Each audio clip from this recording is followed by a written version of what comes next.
We'll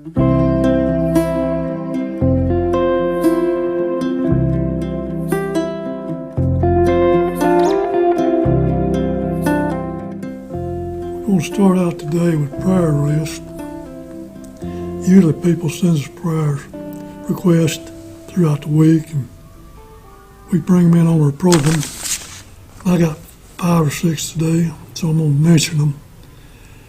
First one is Justin Warren. He needs a kidney. Bill Brand has pancreatic cancer. Neil Shearer, Doyle and Lee Spears. Eddie Miller, he had a rotacup surgery. Heath Van Crump, not feeling well, and had recent eye surgery.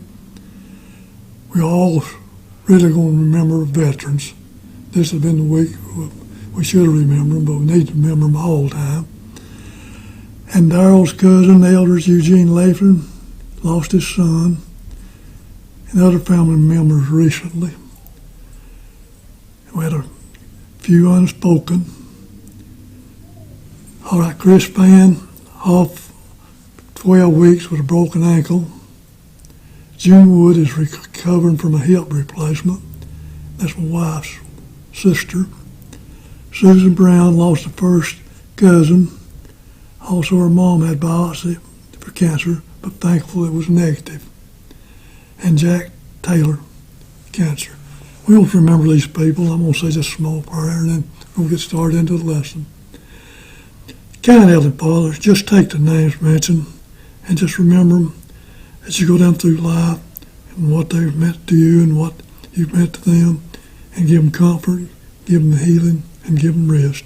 And help them, good Lord, just be the Christian people they should be, and help us all be out here doing the right things, saying the right things, and helping all of us do the right things. And good Lord, just once again, thank you for letting us be here, and thank you for just being here for us. This is my prayer in your good and great and holy name. Amen. Our lesson today is really a lesson that most of us is very familiar with. It's about the start of the Israelite nation. If you remember correctly, the Israelite nation started with Abraham. A lot of things started with Abraham. But today, our lesson is coming from Genesis 37, 5 through 28. It's the first lesson in this week's, or this 6 months, or 6th quarter, or whatever it is, lesson plan book. And the background is from Genesis 1 through 28. And all of the lessons in this book will be based upon focus on grace. And I'm going to read a little story, just a little bit. I'm not going to read, I'm going to talk about it. This is a clergyman writing this, a preacher writing this. He wrote a little article about grace. Now, grace, everyone knows what grace is. Grace is something we get without asking for it. Grace is ours because God gives it to us. This preacher is talking about his grace. He must be a young preacher. He's talking about how he has received grace over a period of time.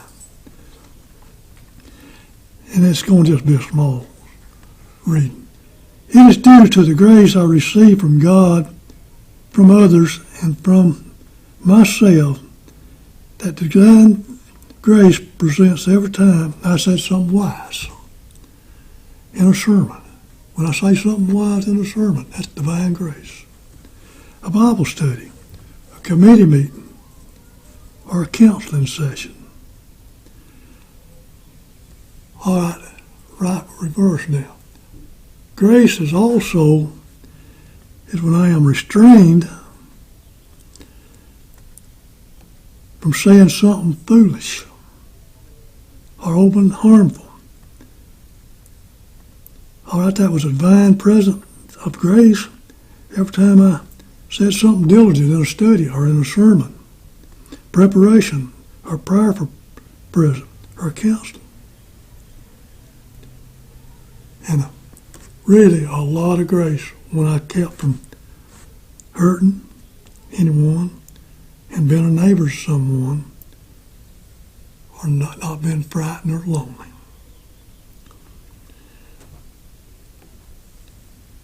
There's one more thing he said that I thought was good. There was grace present even on occasion I was ill-treated. I was in against the person who had hurted me, but principle against power and spiritual weakness overlooked it. Grace is what the whole lesson is going to be about, the whole quarter. So our lesson today is just a chapter on the grace, and you can see a lot of grace. You see a lot of other things in this book. It's about siblings rival.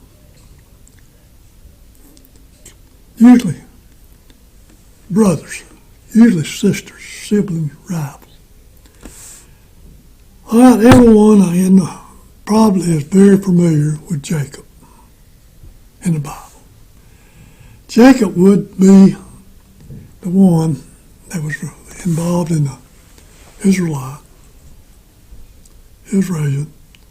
movement. He would be following up on after Abraham.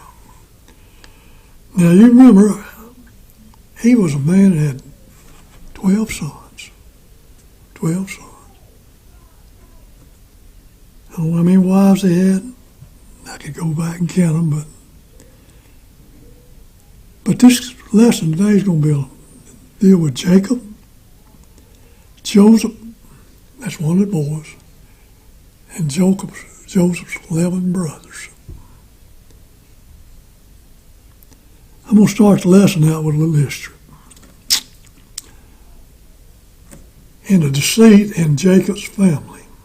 Now, Jacob's family will seem like deceit popped up everywhere he turned around in his family. For example, Jacob was always thinking about himself. He was his mother's favorite. In other words, he thought he was the only one involved in anything that went about. He was a man that traded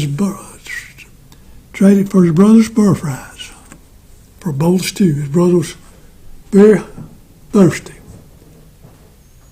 He traded for his birthrights for a bowl of red stew. And with the help of his mother, he stole his birthrights from his father. But you got to realize, what goes around comes around. Jacob was a deceiver, but Jacob was a deceiver that God deceived. You remember Jacob was a man who went looking for a wife, and he worked 7 years for this woman. And what did his dad-in-law do? Gave him the wrong woman when they met the woman he worked for. So what did Jacob have to do? Work 7 more years for the right woman. But Jacob got even with his father-in-law. Now this deceit we were talking about. I said deceit seemed to follow Jacob. But Jacob was a smart man. He come up with a scientific way. He was able to make goats and sheep be spotted by use of a scientific method of some type of vegetation and some type of certain things around the watering troughs. And he had made a deal with his father-in-law that he would get all the spotted animals. And his father-in-law would get all the perfect animals. With the scientific knowledge he had, he ended up with a whole lot more sheep and goats than his father-in-law had. So that's another way he, by taking the blemished animals, he became very wealthy. Another way, he was sort of deceitful.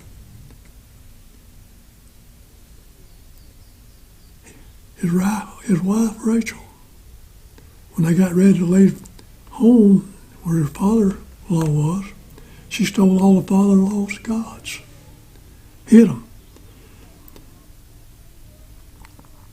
and claimed monthly illness when she was sitting on the camel because she couldn't get off the camel. But she had the gods hid on the camel. Just give you a little background on what people we're going to study about today.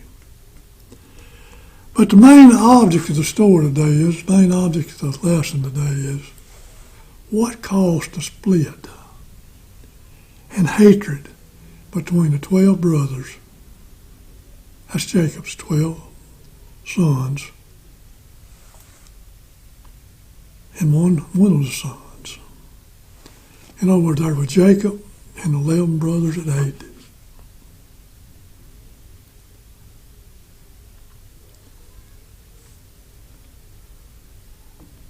We talked about Joseph already. We're going to talk about his sons. Like I say, he had 12 sons. 11 of them hated Joseph. And Joseph was one of the sons. Joseph was a chosen son according to Jacob. So, there's 3 reasons why the brothers hated Joseph. 3 reasons. Number one thing, he must have been a tattletale. Now, just reading what little you're reading about Joseph, when he was growing up a young man, he must have been what we'd call today a twerp, I don't know. But he was always getting something on his brothers, trying to get something on his brothers. So,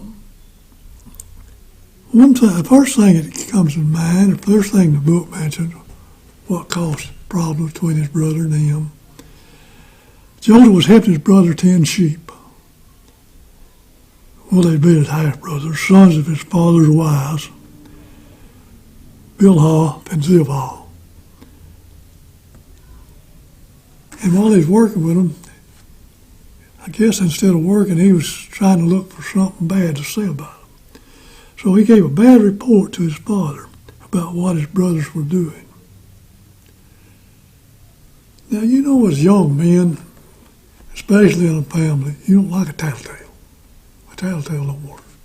So that was the first thing that created problems between the brothers. 11 brothers against 1. Next thing was, we can see the whole lesson unfold in Genesis 37.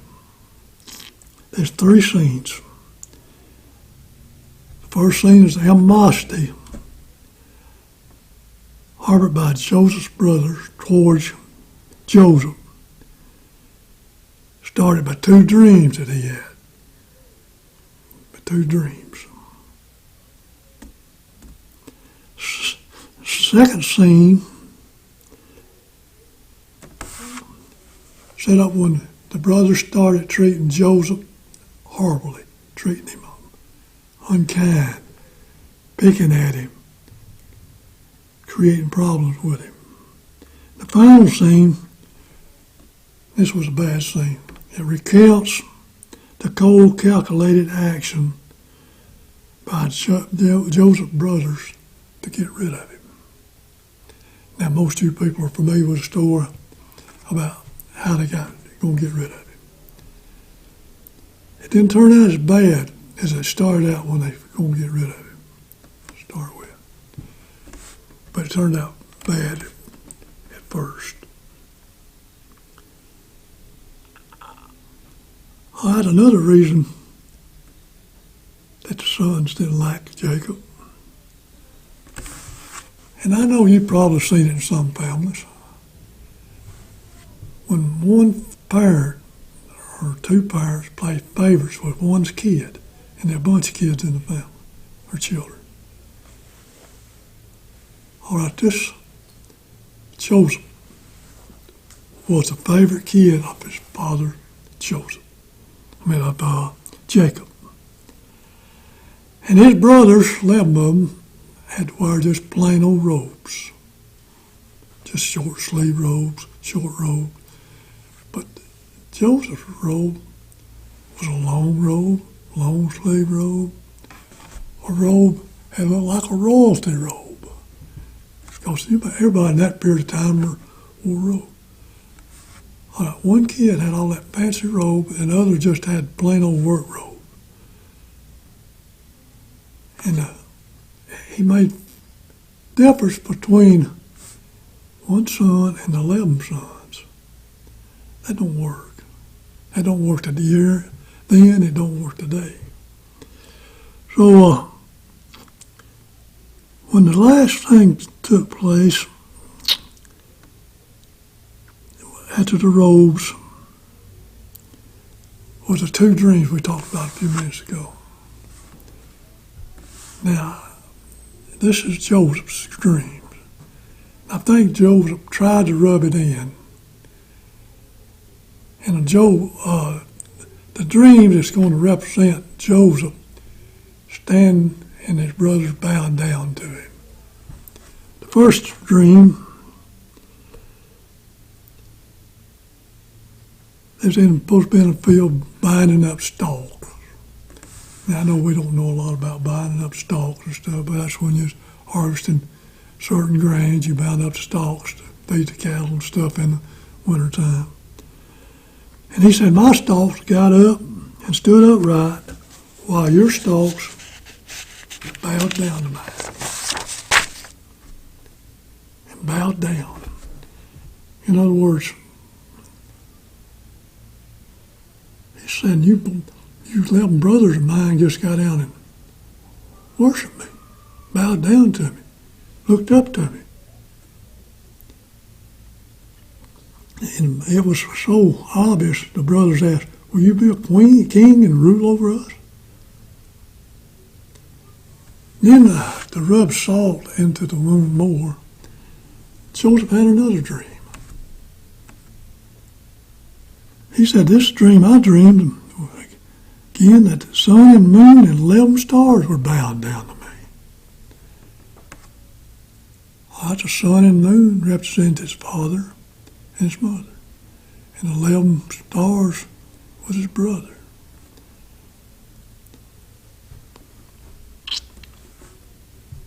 So things were getting pretty tough between the brothers. Jacob came in. He scolded him. Just scolded him. He said, what kind of dream are you having? Am I and your mother and brothers all going to be come and bow down to you, ground in front of you? And he took careful note. When I'm saying took careful note of it, he put in mind what, if something happened like that again, he's going to have to do something about it.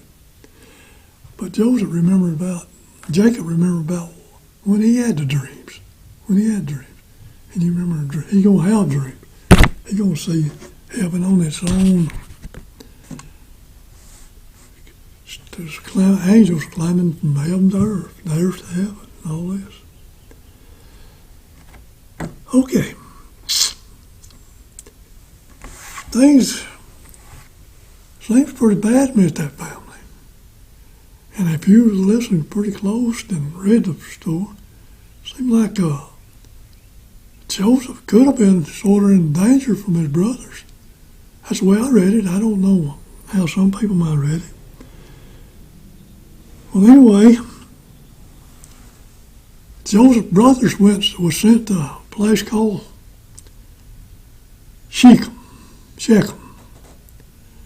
Now, Shechem was they lived in the Hebron Valley. That was 17 miles from Jerusalem. And Shechem was 30 miles above Jerusalem. So anyway, I put that in mind, if you're going to walk, that's going to be 2 days or a better journey. And Jacob got talking to Joseph. He said, you need to go to Shechem and check on your brothers and bring me a report back on them. Now, this is a question I asked in my mind. Why would Jacob send Joseph that far away. We're talking about 20 miles, 15, 35 miles or more from home to check on brothers that was really dangerous to him. But he sent him. He sent him. Well, get on into the story. He got up to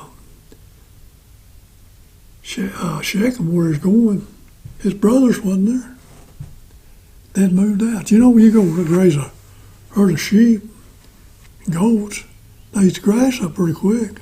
You got to move to other grass. But there's a guy there, remembered the boys, it was there with the sheep, and he said they made a statement to me they was going to Dothan.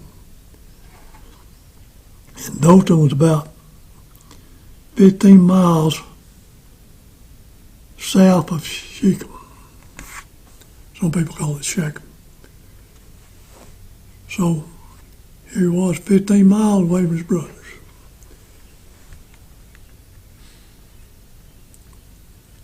All right, Joseph sold out, walking.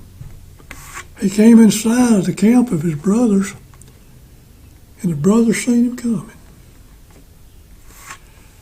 And how did they recognize him? You remember a few minutes ago I was talking about the royalty robe, how bright and everything was? They didn't recognize him, they recognized the robe. All right, things get serious here. They said, we're going to get rid of him. We're going to get rid of him. We're going to kill him. Just very simple, we're going to kill him. Because they'd already recognized him in a far distance.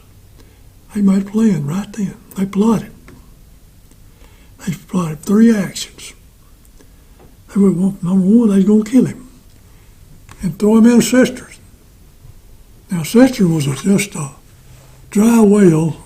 You might dig it in a rock, you might dig it in a clay bank or something like that. And when it rained or got water, it would hold water there for a long time, and you could water your animals and so forth. But you put a top on it when you got water in it so it wouldn't evaporate out. And that's one thing. They were going to kill him, put him in a cistern. Now this cistern was pretty well insulated with plaster and so forth inside. It would hold water a long time. Then they made up to tell that when they got home, they were going to tell the father that they seen Joseph, but a wild animal attacked him, killed him, ate him. Now, there's 12 brothers. Well, one of them was Jacob, and one of them wasn't there, and his name was Reuben. Now, you can remember all these 12 brothers going to be the 12 tribes of Israel later on. But Reuben. Now, Reuben didn't like that plan. He didn't like the idea of going to kill his brother.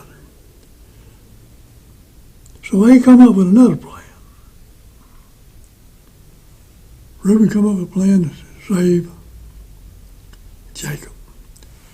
He said, we'll just put him in a cistern. And it won't be no killing. And Reuben's plan was to come back and rescue him after the brothers got away from him. But that plan didn't work.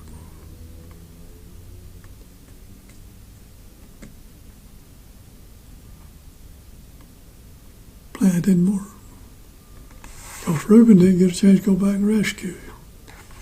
But they grabbed, when just quick as Jacob got there, they grabbed him, took his coat, robe brother, and put him in the cistern. Sat down and ate a meal, him begging for mercy. And another brother we mentioned, Judah. That's another one of the brothers. They looked up, and they seen a group of traders coming on camel. Ishmaelites, that was one of the old sons of David. And they lived around Sinai. They were going to Egypt to trade some of their products. And they came by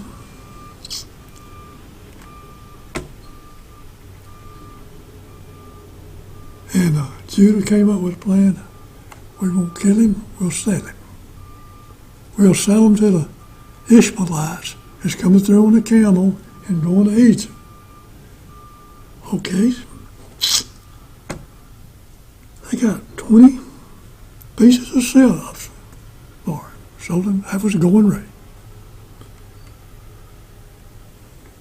So,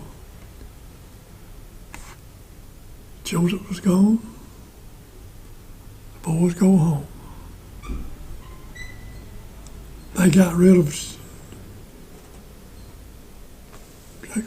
Joseph's boy. Joseph told the father that the son had his, as a matter of fact, had his robe and killed a sheep or goat and dipped it in blood. Said the animal ate him up. And their plan had been if Joseph was gone, their daddy would quit playing favorites. But he was so wrought and sad that it was even worse than it was when it started. So the boys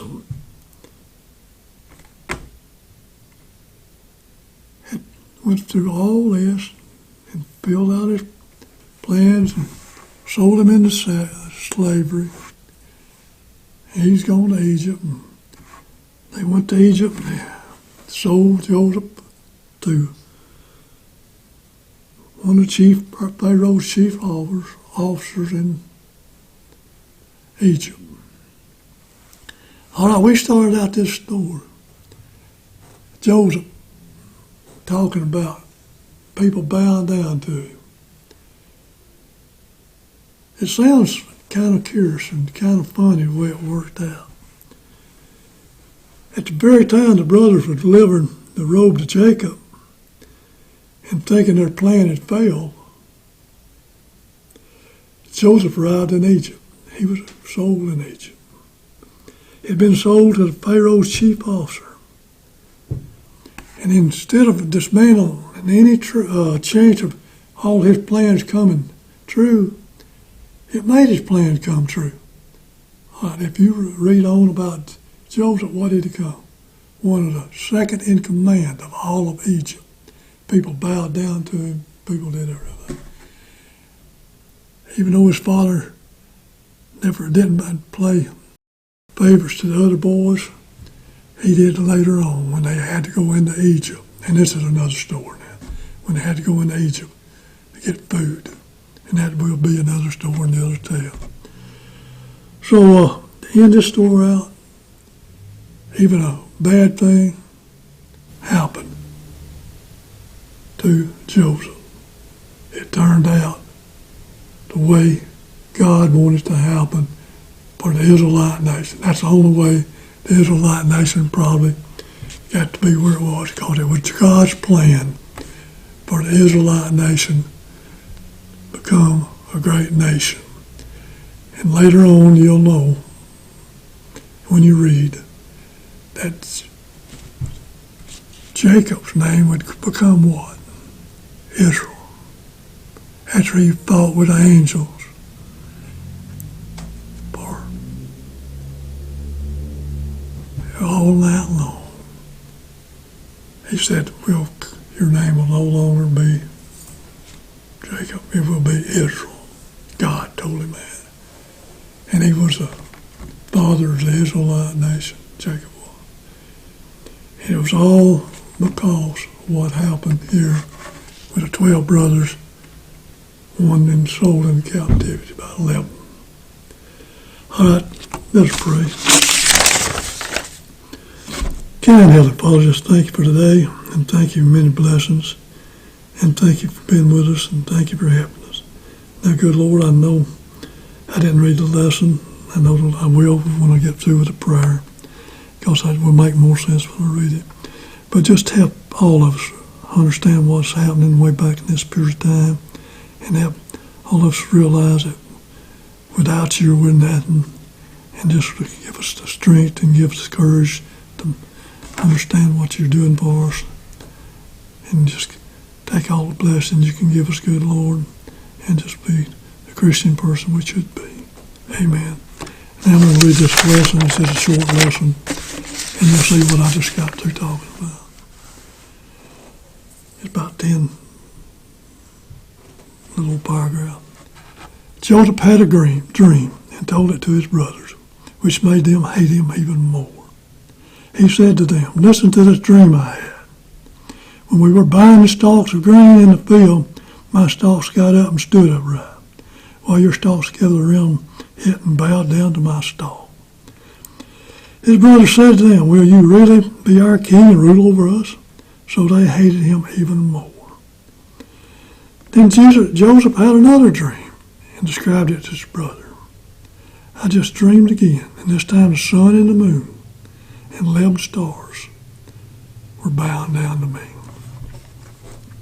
When he described it to his father and brothers, his father scolded him and said to him, "What kind of dream have you dreamed of? Am I and your mother and your brothers supposed to come and bow down in the ground in front of you?" His brothers were jealous of him, but his father took careful note. Joseph's brothers went to tend their family's flock near Shechem. Israel said to Joseph, "Aren't your brothers tending the sheep near Shechem? Come, I'll send you to them." And he said, "I'm ready." Joseph said to him, "Go find out how your brothers are and how the flock is, and report back to me." Now Jacob sent him from Hebron Valley, where he approached Shechem. The man found him wandering in the field and asked, "What are you looking for?" Joseph said, "I'm looking for my brothers, and tell me where are they tending sheep." The man said, "They left here," and said, one said, "Let's go to Dothan." So Joseph went to Dothan. They saw Joseph in the distance before he got close to them, and they plotted to kill him. His brothers said to each other, "Here comes a big dreamer. Come on, let's kill him and throw him in one of these cisterns." And he said, we'll say a wild animal devoured him. Then we will see what becomes of his dream. When Reuben, this is one of the brothers, heard that what they said, he saved him from telling, "Let's not take his life. Don't spill his blood. Throw him in a deserted cistern and don't lay a hand on him." He intended to go back and get Joseph, take him back to his father.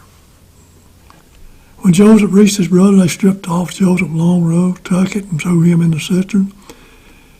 When they sat down to eat, they looked up and saw a caravan of Ishmaelites lights coming from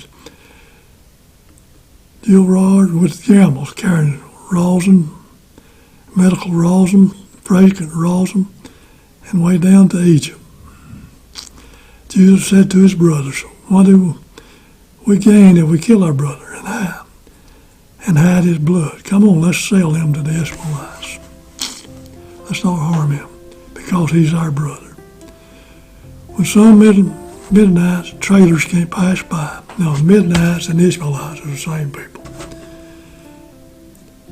They pulled Joseph up out of the cistern, sold him for 20 pieces of silver. They took Joseph